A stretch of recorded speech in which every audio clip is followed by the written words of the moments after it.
McDonald's greatest failure. I'm Jason Horton. I'm Rebecca Lieb. And this is Ghost Town.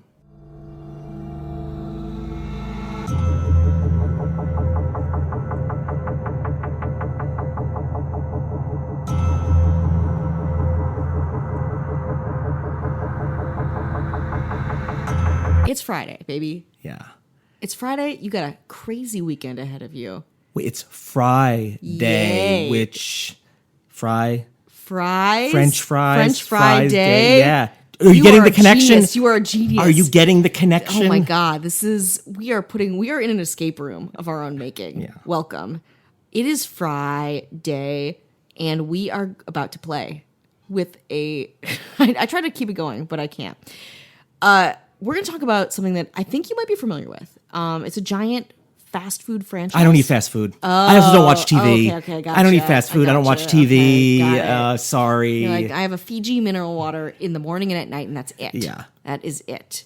No, it's about McDonald's. Yeah, but McDonald's can do no wrong, and they've always been extremely successful. McDonald's can do no wrong. Please sponsor us, McDonald's. Yeah. You're going to love us after this episode, I'm sure. McDonald's is in every...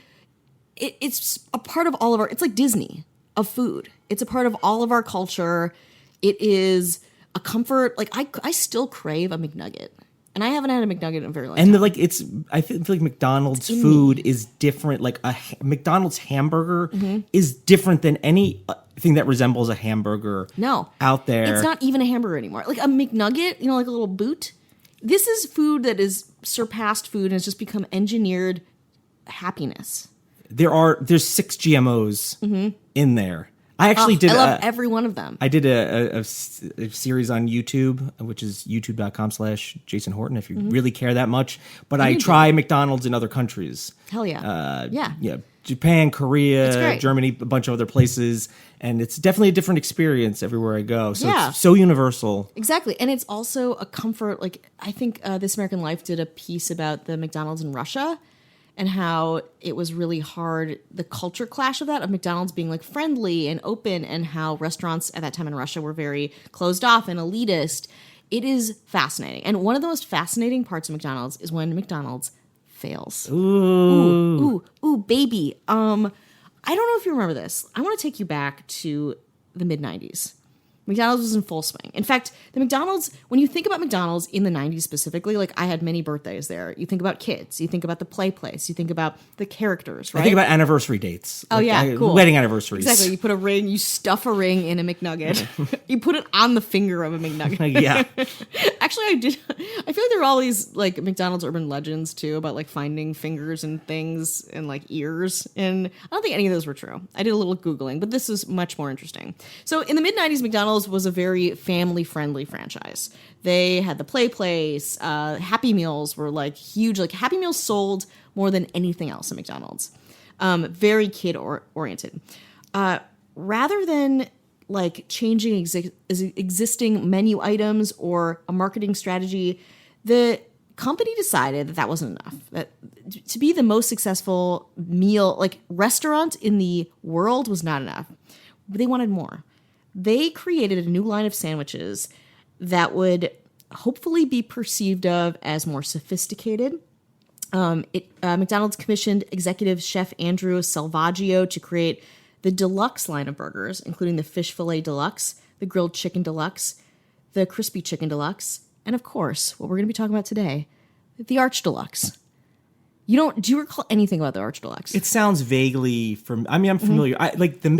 Was it the McDLT with the hot side's hot and the cold side's cold? That's early. That's oh my God, I don't think I remember that. Yeah, that's old another school. fail for a different day.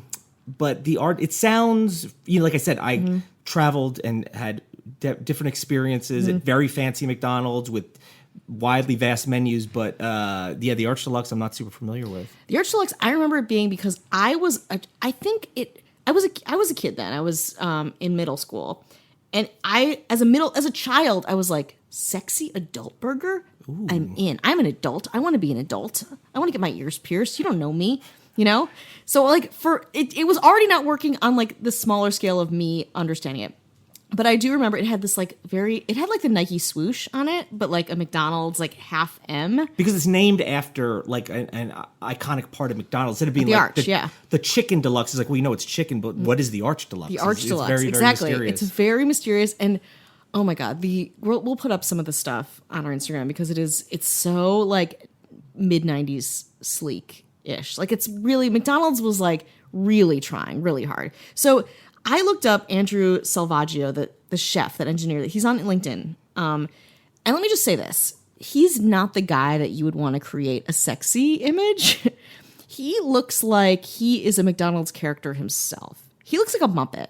He had crazed eyes, but he worked at McDonald's. He worked for Quiznos, and now he works for a place called Smashburger. Oh, yeah, I've heard of Smashburger. Yeah? I've never eaten at one, but they have them around. Oh, yeah? In Vegas, I've never they heard do. of it. Okay. Yeah, he looks insane. He's not nothing sexy or sophisticated. We'll put up his picture on his LinkedIn. We'll dox him. How about that? We're gonna get trolling fast. We'll get his address out there for you. So he created the Arch Deluxe, which was a 1/4 pound of beef on a split top potato flour sesame seed bun with a circular piece of bacon, like a circle of bacon. Okay. Leaf lettuce, tomato, American cheese, onions, ketchup, and a secret mustard and mayonnaise sauce. And the secret, Like an aioli, sort of. yeah, exactly, right? like a McDonald's aioli. They're like, that's sophisticated. How about that? And it's like a burger, like right. It just sounds like a regular fucking thing, and somehow it's like, let's make like if you wanted to dress up, if you wanted to make a burger sophisticated, you'd be like, I'm gonna make a bun. It's gonna be brioche. Like I'm gonna take the highest quality beef. I'm gonna take like heirloom tomatoes. Like you would elevate it, but they were like, now how about aioli? Yeah. How do you feel about aioli? Have you ever heard of iceberg lettuce? You're welcome. Well, they put deluxe on world. things all the time, and like the word deluxe has been pretty bastardized at this point. It really, right? it has no meaning Yeah. anymore. Like deluxe actually is like a sorry, I'm getting blown up by Andrew Salvaggio, who just found out that we were shit talking him. Okay. Anyway, the Arch Deluxe was first tested as a Taste of the Month burger in October 1995 at McDonald's restaurants in Canada. Maybe your wife would know I've been to more. McDonald's Canada. I've gotten, because I ate poutine with my hands, and the comments are not kind to me. That's not the way you eat it. Ooh, that's rough. McDonald's That's poutine. gross. Oh my It was god, and the okay. McDonald's poutine too. Oof.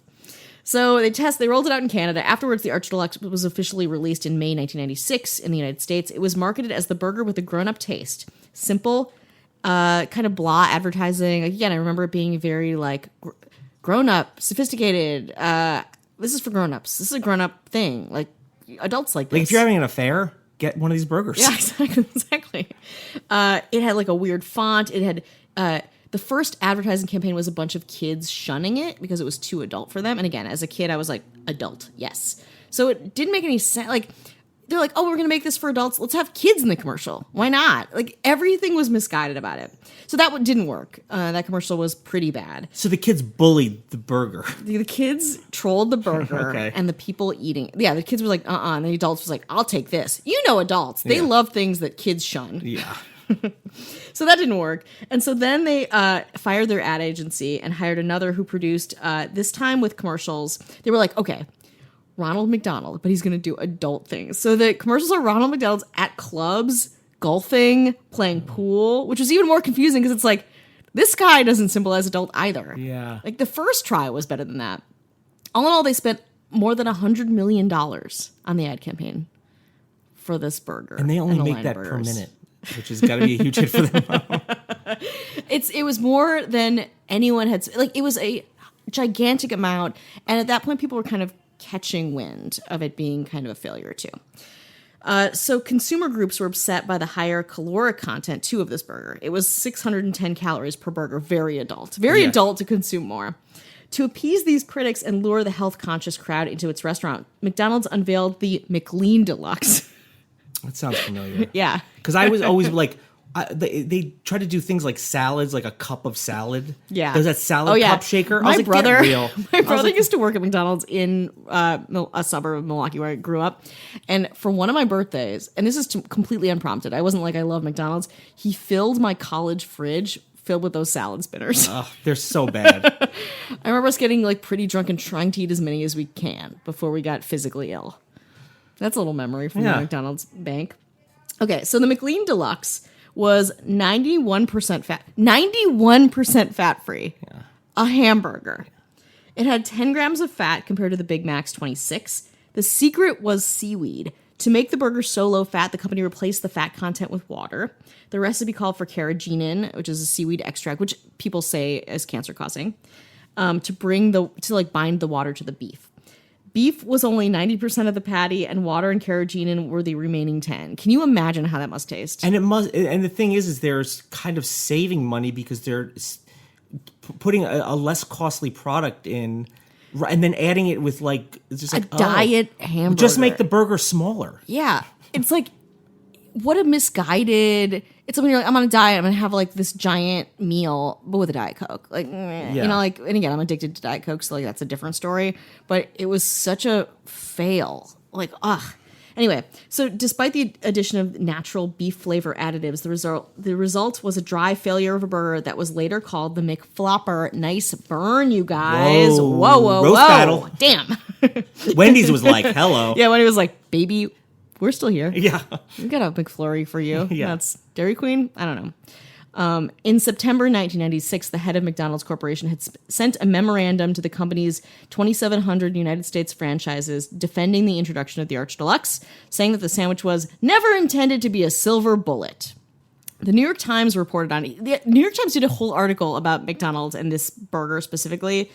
And in that New York Times article, they quoted the CEO as saying, a spokesman for McDonald's declined to comment about the memo. McDonald's officials said that at the time of the introduction in May that they believed the Arch Deluxe would generate $1 billion in sales in the first year, and the company had said that sales of the Arch Deluxe had been strong. So they were lying to people and putting this shit out, and they're like, whoa, we never wanted it to be a big thing, but they absolutely did want it to be a big thing. They spent so much money. It was supposed to be a comedy. It's like those movies that are serious. You're like, no, it's supposed to be a comedy. Yeah, it was supposed to do, that's what we wanted. Yeah. We did that. It was like the Room of burgers. Mm-hmm. That's true. How about that? Wow, that's food for thought. I'm so sorry. So the Arch Deluxe was failing, but it was still sold at select restaurants in 1998, 1999. On August 18th, 2000, the Arch Deluxe was finally discontinued. R.I.P. Arch Deluxe. It is estimated that McDonald's, after all of this, spent over $300 million on the research, production, and marketing of the Arch Deluxe. The company stated in 2003 that some of its initial research into adult marketing was recycled in the development of its successful line of salads. So it doesn't go to waste, you guys. Yeah. All of the knowledge, all of the progress that we've made.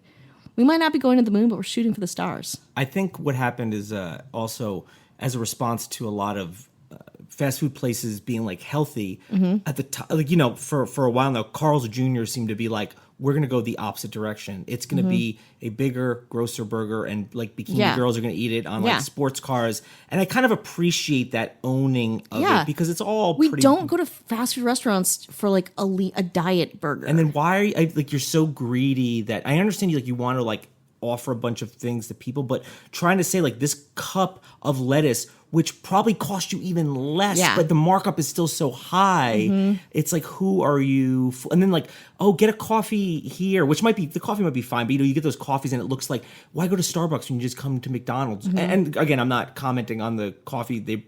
Assuming they're both great, but it's come on.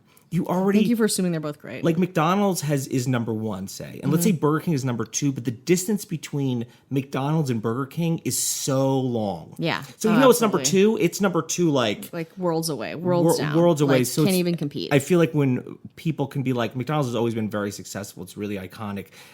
For an opportunity to call out a failure of it, it's got to be very satisfying. Yeah, because you think McDonald's knows itself really well. Because it's so wildly successful. But when it doesn't, and when it takes, it's like a bad movie or a giant blockbuster that fails. You're so many people said yes to this to make this debacle happen, and I find that delicious. Yeah, I would eat one of those right now. I know. I don't care if it's 1% beef. I know. Does someone freeze an Arch Deluxe at some point that we can buy off eBay? Probably. Ooh, you know what? Maybe if somebody go to our patreon.com/ghosttownpod, we could get one of them and not use it for editing and submitting to festivals or anything like that. So no, I just want to put some carrageenan into my body, please. Yeah.